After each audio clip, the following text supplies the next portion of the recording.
ఈనాటి మన లోతైన విశ్లేషణకు స్వాగతం. ఈరోజు మనం ఒక అత్యంత ఆసక్తికరమైన అంశాన్ని తీసుకోబోతున్నాం. అదే ఎలక్ట్రిసిటీ లేదా విద్యుత్. అవును, ఇది చాలా ఇంట్రెస్టింగ్ టాపిక్. అంటే మన రోజూ వాడే ఫోన్ల నుంచి పెద్ద పెద్ద పవర్ గ్రిడ్ల దాకా అంతా దీనిపైనే నడుస్తుంది కదా. ఖచ్చితంగా. మన ముందున్న స్టడీ మెటీరియల్స్ని జాగ్రత్తగా గమనిస్తే కేవలం థియరీ కాకుండా నిరోధకత అంటే రెసిస్టెన్స్ గురించి చాలా డీటెయిల్డ్గా ఇచ్చారు. నిజమే, సాధారణంగా మనకి కరెంట్ అనగానే వోల్టేజ్ గుర్తొస్తుంది, కానీ ఈ రెసిస్టెన్స్ అనేది ఎంత కీలకమో చాలామంది మర్చిపోతుంటారు. అవును, అదే మన ఈనాటి ముఖ్య ఉద్దేశం. పుస్తకాల్లో కనిపించే సంక్లిష్టమైన ఫార్ములాలు అసలు బయట ప్రపంచంలో ఎలా పనిచేస్తాయి అనేది డీకోడ్ చేయడం. సరే, ముందుగా ఈ నిరోధకత లేదా రెసిస్టెన్స్ అంటే ఏంటో చూద్దాం. ఆ పదంలోనే ఉంది కదా, నిరోధించడం అని. కరెంట్ ప్రవాహానికి ఏర్పడే ఒక అడ్డంకి ఇది. అంటే ఇదేదో బయట నుంచి మనం పెట్టే అడ్డంకి కాదు కదా. కానే కాదు, యాక్చువల్గా ఇది ప్రతి పదార్థం యొక్క సహజమైన లక్షణం. ఇప్పుడు ఒక రాగి తీగ తీసుకున్నామనుకోండి. తీసుకుంటే అందులో ఎలక్ట్రాన్లు స్వేచ్ఛగా ప్రవహిస్తూ ఉంటాయి కదా. కాని అవి వెళ్లే దారి ఖాళీగా ఉండదు.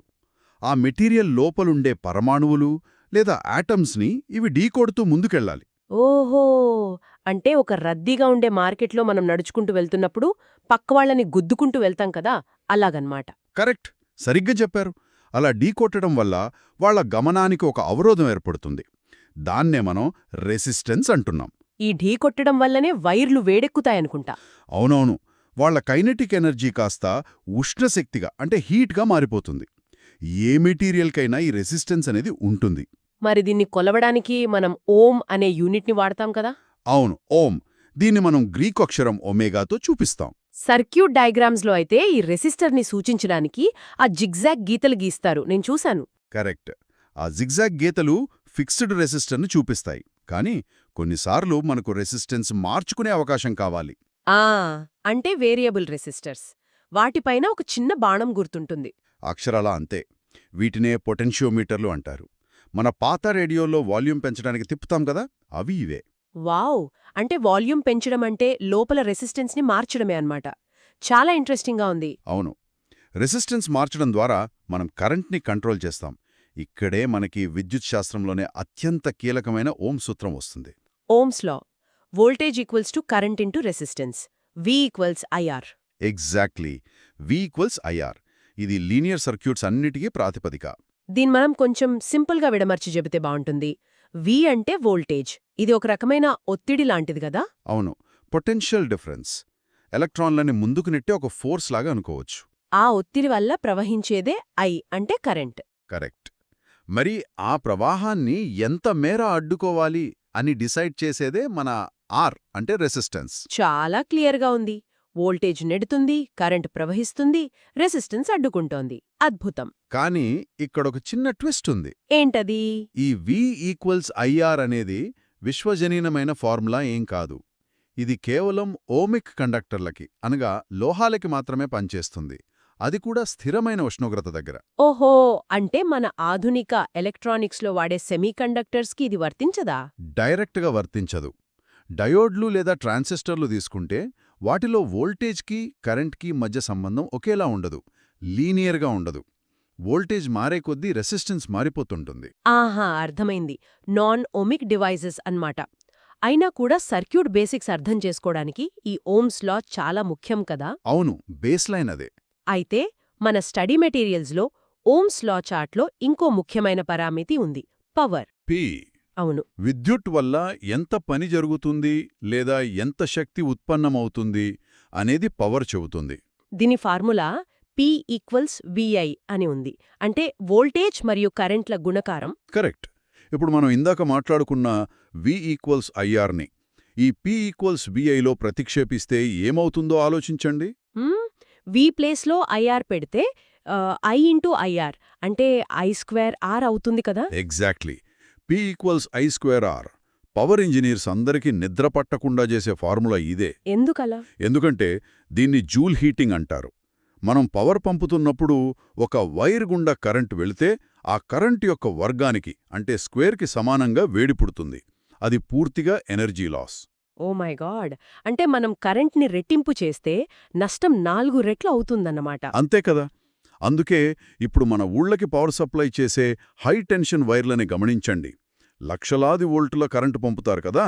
అవును, ఎందుకు అంత వోల్టేజ్ పెంచుతారో నాకిప్పుడు అర్థమవుతోంది. పవర్ కాన్స్టెంట్గా ఉంచి వోల్టేజ్ని పెంచితే కరెంట్ తీవ్రత అమాంతం పడిపోతుంది. కరెంట్ పడిపోతే ఈ I²R ఫార్మ్యులా ప్రకారం వేడి రూపంలో జరిగే పవర్ లాస్ చాలా వరకు తగ్గిపోతుంది. అమేజింగ్. ట్రాన్స్ఫార్మర్స్ వాడేది అందుకే కదా. పర్ఫెక్ట్గా క్యాచ్ చేశారు. కరెంట్ తగ్గించి లాస్ని ఆపడమే ఆ హై వోల్టేజ్ గ్రిడ్ల వెనక ఉన్న అసలు రహస్యం. ఇది కేవలం పెద్ద పెద్ద గ్రిడ్లకే కాదు కదా, మన ల్యాప్టాప్లో ఉండే చిన్న ప్రాసెసర్లకు కూడా వర్తిస్తుంది అని విన్నాను. ఖచ్చితంగా. ఒక చిన్న సిలికాన్ చిప్ లోపల బిలియన్ల కొద్ది ట్రాన్సిస్టర్లుంటాయి. వాటిగుండా కరెంట్ వెళ్ళినప్పుడు కూడా ఈ I²R హీట్ ప్రొడ్యూస్ అవుతుంది. అందుకే మనం హెవీ గేమ్స్ ఆడినప్పుడు ఫోన్ కానీ ల్యాప్టాప్ కానీ వేడెక్కుతుంది. థర్మల్ థ్రాట్లింగ్ అంటారు దీన్నేనా?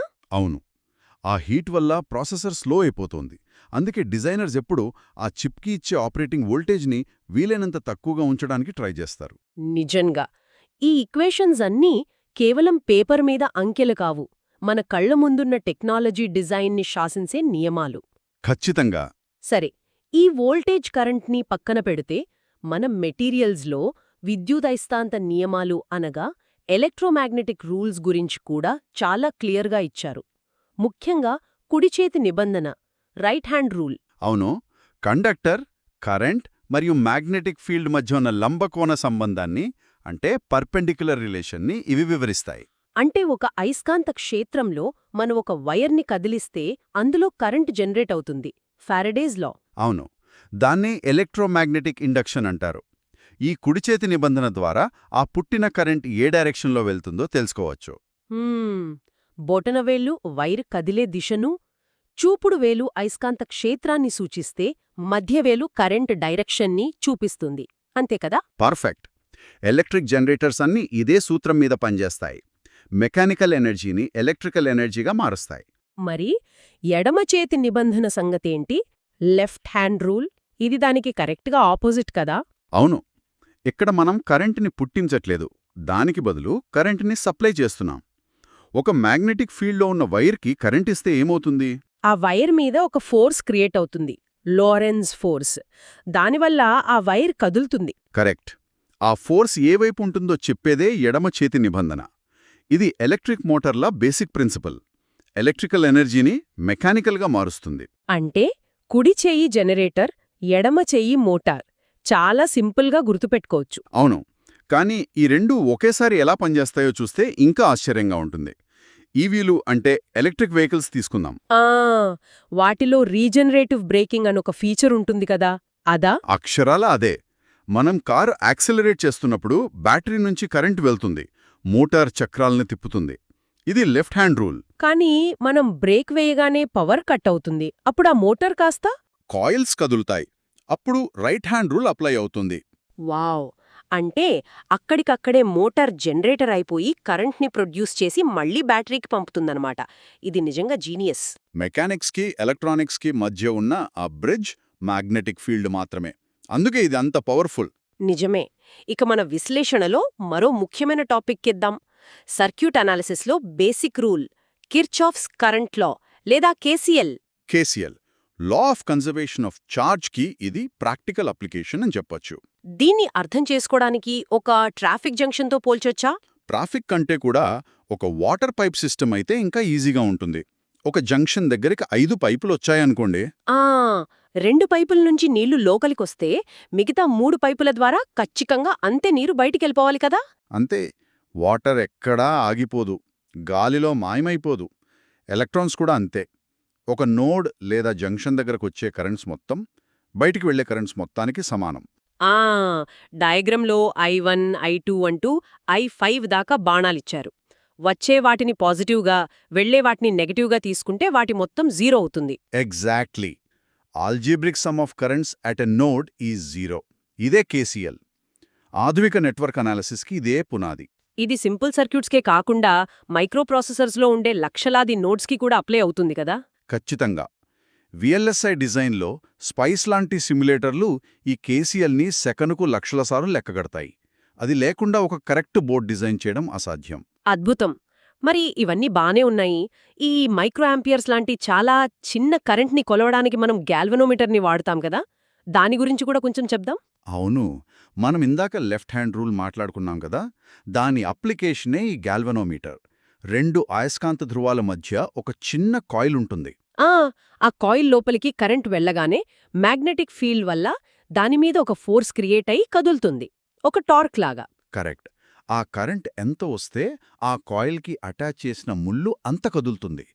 ఎంత చిన్న కరెంట్నైనా ఇది పసిగట్టేస్తోంది. అంటే సైంటిఫిక్ ఇన్స్ట్రుమెంట్స్కి కూడా ఈ ఎలక్ట్రోమాగ్నెటిజమే బేస్ అన్నమాట. అమ్మీటర్లు, వోల్ట్ మీటర్లు అన్నీ దీన్నించి వచ్చాయా? అవును, గాల్వనోమీటరే వీటన్నిటికీ తాతలాంటిదని చెప్పొచ్చు. గ్రేడ్. సో మనం ఈరోజు చాలా టాపిక్స్ కవర్ చేశాం. V=IR దగ్గర మొదలుపెట్టి పవర్ గ్రిడ్సు, ప్రాసెసర్ల heat generators, motors, Kirchhoff's loss అన్నీ డీకోడ్ చేశాం. అవును, ఇవన్నీ వేర్వేరు టాపిక్స్ కాదు, ఒకదానికొకటి ఇంటర్లింక్ అయి ఉన్న ఒక పెద్ద ఎకోసిస్టమ్. వోల్టేజ్ లేకుండా కరెంట్ లేదు, రెసిస్టెన్స్ లేకుండా కంట్రోల్ లేదు. నిజమే. ఈ భౌతిక శాస్త్ర నియమాల వల్లే మన చుట్టూ ఉన్న టెక్నాలజీ అంతా రన్ అవుతుంది. ముగించే ముందు నాకొక ఆసక్తికరమైన థాట్ వస్తుంది. దాన్నిక్కడ షేర్ చేస్తాను. తప్పకుండా చెప్పండి. ఇందాక మనం ప్రతి మెటీరియల్కి ఎలక్ట్రాన్లని అడ్డుకునే రెసిస్టెన్స్ ఉంటుంది అన్నాం కదా, దానివల్లే హీట్ లాస్ వస్తోంది అన్నాం. ఒకవేళ ఆ రెసిస్టెన్స్ పూర్తిగా సున్నా అయిపోతే జీరో రెసిస్టెన్స్. వావ్, మీరు నేరుగా సూపర్ కండక్టర్స్ గురించి మాట్లాడుతున్నారు. అవును, కొన్ని పదార్థాలని ఒక క్రిటికల్ టెంపరేచర్కి కూల్ చేస్తే వాటి రెసిస్టెన్స్ 0 అయిపోతుంది.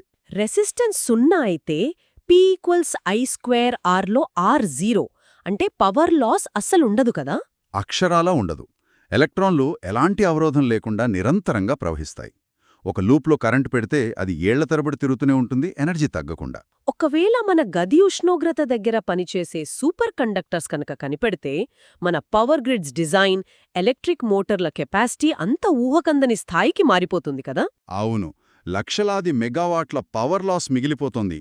క్వాంటమ్ కంప్యూటింగ్ రేంజ్ మారిపోతోంది. టెక్నాలజీ ప్రపంచంలో అదొక అతి పెద్ద విప్లవమవుతుంది. కేవలం ఆ ఒక్క పరామితిని అదుపు చెయ్యగలిగితే మానవ చరిత్రే మారిపోతుందన్నమాట. ఈ అద్భుతమైన ఆలోచనతో ఈనాటి మన లోతైన విశ్లేషణను ముగిద్దాం. భౌతిక శాస్త్రంలోని మరిన్ని ఆసక్తికరమైన అంశాలతో మళ్ళీ కలుద్దాం. వింటున్నందుకు ధన్యవాదాలు.